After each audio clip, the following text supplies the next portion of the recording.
In this episode of Contracting Conversations, what do you do when you're drowning in data? We'll learn a simple 3-step process to ensure you're only collecting what you need for your mission. Plus, the CEO of Public Spend Forum, Raj Sharma, shares the importance of starting that process early.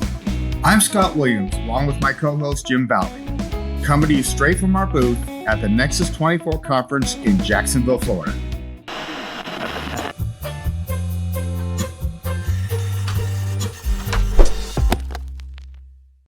Welcome to NCMA NEXUS, and we had the pleasure of speaking with Mr. Raj Sharma, who's the CEO of Public Spend Forum.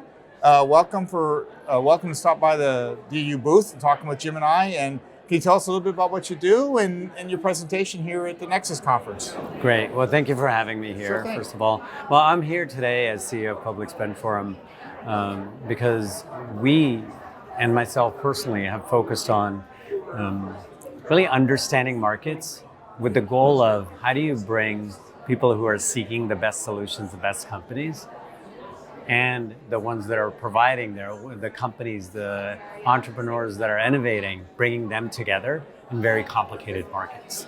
So I've worked on that for 20 plus years, and today my goal in my presentation was really to impart some of what we've learned over time in terms of how best to engage markets and really with the goal of attracting the best companies, the best solutions. So what were some key things that you were trying to convey out there? Any specifics you want to let the audience know? Absolutely.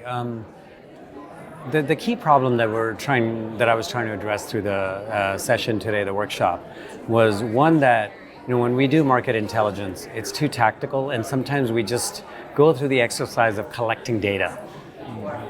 But there's so much data being produced, there's no end to that. So if we just start aimlessly collecting data, we tend to end up in a situation where we've done a lot of hard work, but we still don't get to the actual insights we need, right? So the framework that I presented today was one that we need to start with decisions, right? Understand what decisions we're trying to make, and then what questions we need to answer to help inform those decisions, and then collect the data and analyze it.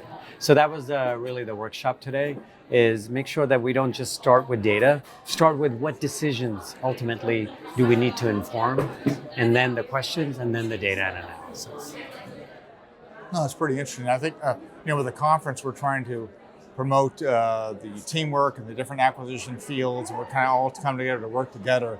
So I think what you're just saying too is really important to have that type of experience and to have people that can bring those thoughts and into the team and that creative force, so that they are asking the right questions or know what type of data they like to gather. So I think that'd be pretty important as your message say, to do a good market analysis, which is important for us as we get started in our requirements planning and acquisition planning, is to understand the market and what's available or what can be done. What are the possibilities? So I think that's really important. Absolutely. And I think one of the core tenets that we talked about, a core principle, was collaborating early on and often with companies, and because they're the experts, that's who we're going out to. And if we don't engage them in the process early on and we start writing requirements in a vacuum, instead we need to engage them early, make sure we describe, more importantly than the requirements, is actually describe the problem we're trying to solve, right? Because they are the supposed experts, and they can come to us with the solutions then and engage them and build that trust so we can have that collaboration. And so I think that's a really important part of the message of this conference. But I think it's really important to build that trust over time.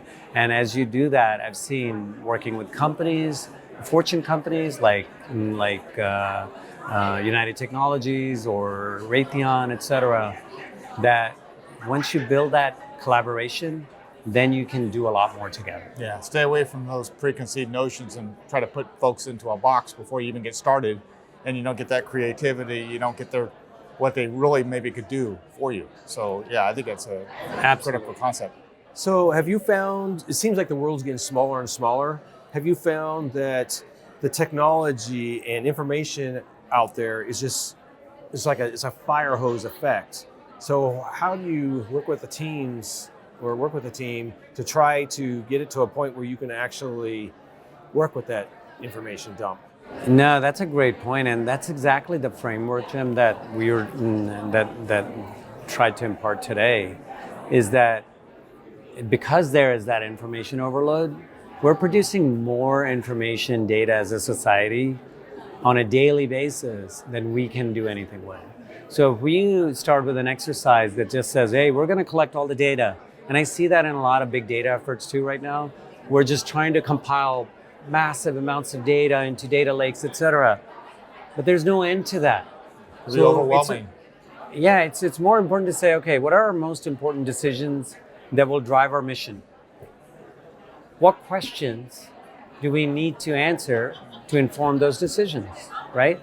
And then we can say, okay, what data do we need to answer those questions? Now we have a very focused approach versus what you've heard the term boil the ocean, right? We're trying to boil the ocean by collecting all this data, but there's no end to it in sight. So our goal is, and my goal in our session today, but in general, is to make sure that we can all work together, but be more focused, because then we can accomplish a lot.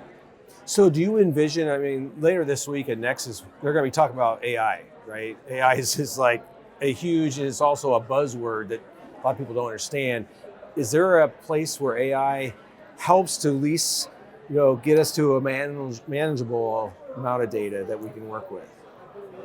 Absolutely, and I mentioned that today. I didn't go too much into the AI part, but I think in some ways I hopefully covered something that's really important to AI and leveraging it properly, asking the right questions, right? Because if you want to go use ChatGPT right now, for instance, you need to know how to ask the right questions, right? So that was a big focus of our effort today. So absolutely, AI can help you definitely probably speed up half the process, right? But you still have to do the critical thinking of what question should I even ask?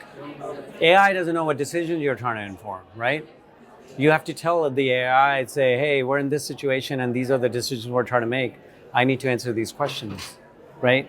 And so it's really important that we at least know how to ask the right things, and then AI can definitely help inform, but then you still have to take all that feedback and analyze it in some way and say, okay, how do I make a decision? The decision is still human made, right, at the end of the day. So absolutely, I think AI has a role to play, but there's some critical thinking and critical problem solving skills that we still need to make this decision. And we're not going to talk about the process that you gave the crowd today, and that's been, I'm sure, taped, right? Yeah. So anybody out there, if they want to see that, they can go out there and watch that video, and they can see kind of the process you put them through to come up what type of questions do I need to ask to help to deal with that data, and maybe AI has a piece to help them. But I love what you're trying to do. It's critical, right? To try to because the world is getting smaller. We're having challenges with supply chain and wanting to move everything back from overseas to the States, which isn't probably the full answer. It's probably a hybrid scenario there that we're talking about. That we're trying to work with these problems. There's so many complicated problems, and we're involved in some of them, and it can be easily overwhelming. But I do think, again, a structured, so the part of the framework that I presented, and anyone watching this can take it away and you can learn from the video, is just very simple.